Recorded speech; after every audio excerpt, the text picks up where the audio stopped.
Okay, ഇനി അടുത്തതാണ് ഏറ്റവും പ്രധാനപ്പെട്ട DSLR ഫോട്ടോഗ്രാഫിയിൽ നമ്മൾ ഏറ്റവും അധികം ഉപയോഗപ്പെടുത്താൻ പറ്റുന്ന ഒരു സംഭവമാണ് ഇനി ഞാൻ പറയാൻ പോകുന്നത്.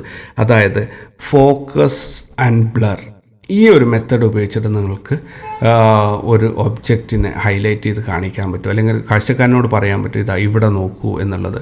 നിങ്ങളുടെ ഫ്രെയിമിനകത്ത് എല്ലാം ബ്ലറായിട്ടാണുള്ളത്, അതിനകത്ത് ഒരു വസ്തു മാത്രം ഷാർപ്പായി കിടക്കുന്നുണ്ടെങ്കിൽ കാഴ്ചക്കാരൻ വേറെ എവിടെയൊക്കെ പോയി കഴിഞ്ഞാലും ആദ്യം അയാളുടെ കണ്ണുകൾ പോയി പതിയുന്നത് ആ ഫോക്കസായ ഷാർപ്പായിട്ടുള്ള സ്ഥലത്തേക്കായിരിക്കും അയാളുടെ.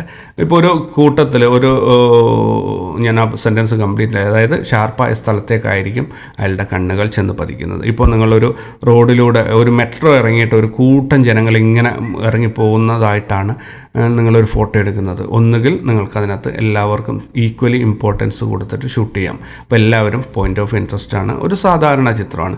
പക്ഷേ നിങ്ങൾ ആ കൂട്ടത്തിൽ ആദ്യത്തെ ലൈനിലുള്ള ഒരാളെ ഷാർപ്പാക്കിയിട്ട് അതിൻ്റെ പുറകോട്ടുള്ള എല്ലാം ബ്ലറാക്കി എടുക്കുകയാണെങ്കിൽ കാഴ്ചക്കാരൻ്റെ കണ്ണുകൾ, അതിൻ്റെ പുറകിൽ ബ്യൂട്ടിഫുള്ളായ ഒരു ട്രെയിൻ ഉണ്ട്, മെട്രോ ഉണ്ട്, അതിൻ്റെ പോസ്റ്റേഴ്സ് ഉണ്ട്, ബാങ്കിൻ്റെ പരസ്യമുണ്ട്, ഒക്കെ ഉണ്ട്. പക്ഷേ നിങ്ങളുടെ കാഴ്ചക്കാരൻ്റെ കണ്ണുകൾ ആദ്യം ആ ഷാർപ്പായിട്ടുള്ള ആ ഒരാളിലേക്കായിരിക്കും. ചിലപ്പോൾ അയാൾ ബ്യൂട്ടിഫുൾ ആവണം എന്നൊന്നുമില്ല, പക്ഷേ ഷാർപ്പായി നിൽക്കുന്ന ആ ഒരു സ്പേസിലേക്ക് കാഴ്ചക്കാരൻ്റെ കണ്ണുകൾ ആദ്യം ഇറങ്ങിച്ചില്ല, അല്ലെങ്കിൽ അവിടെ കയറി ഉടക്കി നിൽക്കും.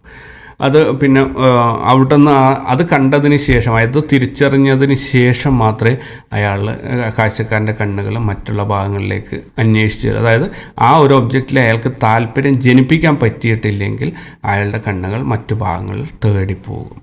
ഓക്കെ, അപ്പോൾ ഫോക്കസ് ആൻഡ് ബ്ലർ നമുക്ക് ഒരുപാട് ക്രിയേറ്റീവായിട്ട് ഉപയോഗിക്കുന്നതാണ്. ഇത് നമ്മുടെ DSLR ക്യാമറയിൽ അപ്പർച്ചർ നമ്പർ ഇൻക്രീസ് ചെയ്തിട്ട് ആണ് ഈ ഫോക്കസ് ആൻഡ് ബ്ലർ നമ്മൾ തീരുമാനിക്കുന്നത്. അതായത് ഒരു സീനിൽ എൻ്റയർ സീൻ നിങ്ങൾക്ക് ഷാർപ്പായി കിട്ടണം എന്നുണ്ടെങ്കിൽ അപ്പർച്ചർ നമ്പർ ഇൻക്രീസ് ചെയ്ത് കൊടുക്കുക.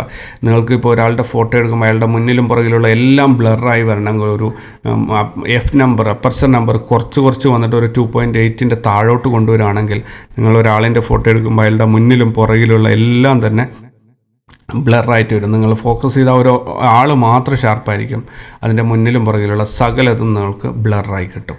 അപ്പോൾ ഈ അപ്പർച്ചർ വളരെ ക്രിയേറ്റീവായിട്ട് ഉപയോഗിച്ച് കഴിഞ്ഞാൽ നിങ്ങളുടെ ഫോട്ടോഗ്രാഫ് ആൾക്കാർ കൂടുതൽ ശ്രദ്ധിക്കുന്നതായിട്ട് നിങ്ങൾക്ക് കണ്ടെത്താൻ പറ്റും.